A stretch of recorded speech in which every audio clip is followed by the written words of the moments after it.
Hey everyone, welcome to the Utah BIM channel. We're so excited to have you here and share our passion project for this year. We're going to be modeling out the Kholinar Palace from Brandon Sanderson's The Stormlight Archive series. It's an incredible palace, and I started out the beginning of this year wanting to know what that would look like. So we're going to be modeling it out in Revit, we're going to be rendering it in Twinmotion, and then there's going to be a link here on the bottom for you to check it out in Speckle on a web viewer, so you can go and explore the palace yourself. Feel free to check that out. If you like what we're doing, subscribe. Every week we're going to be posting new videos showing our progress, new levels, new rooms, different softwares to make this palace really come to life. So anyway, if you're interested in this, on with the show. Here's our Figma board where I've broken out the descriptions of the palace from the first chapters of each of the 4 released books. Using this, I created a draft path for Zeth to move through the palace. I modeled out the walls on level 3 in Revit, and then I'm going to load them into my level 1 model that I already have here in Twinmotion. So let's go ahead and do that. Awesome, our level 3 model is now loaded in. We can apply these awesome materials that Twinmotion has to the walls and to the floor, and so that's what I'm doing now to give it kind of more of that castle feel that we're expecting. With our materials loaded and rendering, I'd like to retrace Zeth's path from the feast hall to the king's chambers. Here we are in the feast hall. I'm thinking about placing the stages, the Parshendi and their drums against this back wall here. Zeth leaves the feast hall and enters the corridor just outside with the entryway to the beggar's feast here on the left, where a beggar asks him, "Have you seen me?" Zeth knows that lining the wall outside of the feast hall are statues of the heralds, but notes that one of them is missing. He continues, the hallway curving to the right, leading him towards the king's chamber. At the end of the hallway, curving right, Zeth continues to the right towards the king's chambers. And here's where things get intense. Zeth finds some torches and some Stormlight lamps. As he approaches the Stormlight lamps to draw light from them, 2 guards see him from the intersection. Zeth finishes them off, but not before allowing them to raise the alarm, and ducks into a side corridor.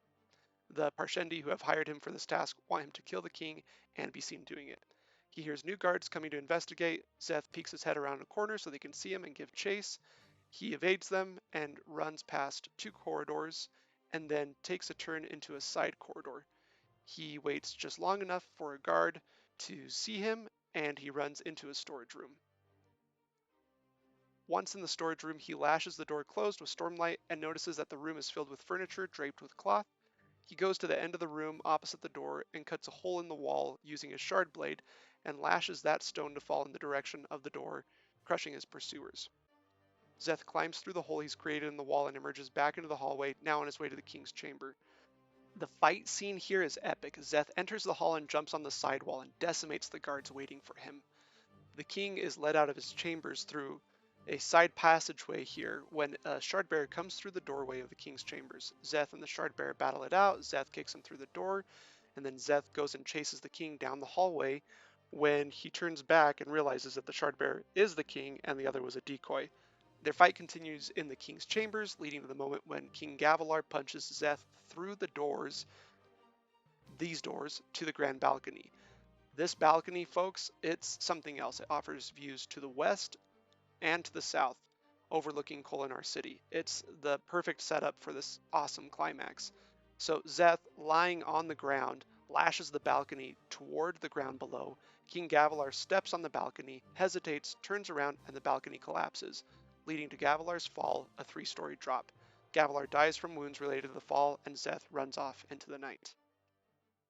As we wrap up this walkthrough, I want to share our goal of making this a VR experience that you can view online using your headsets at home, so stay tuned for when we release that. I also want to show off other areas of the palace and the lighting we are trying to get just right. I've placed some Stormlight infused sapphires on the walls here, and I'm still tweaking them to see if we can get the light to refract through the gemstones like it would in real life. I've also modeled out the grand entryway, which has at least 1 staircase. Oathbringer mentions that there are multiple stairs here, so we need to figure out what that looks like. Eshonai mentions in her chapter that the floors in the entryway are engraved marble, so we are looking for a good material for that. I'm thrilled to share this journey with you. If you're interested in being a part of this project, drop a comment below and let's chat about it. Until next time.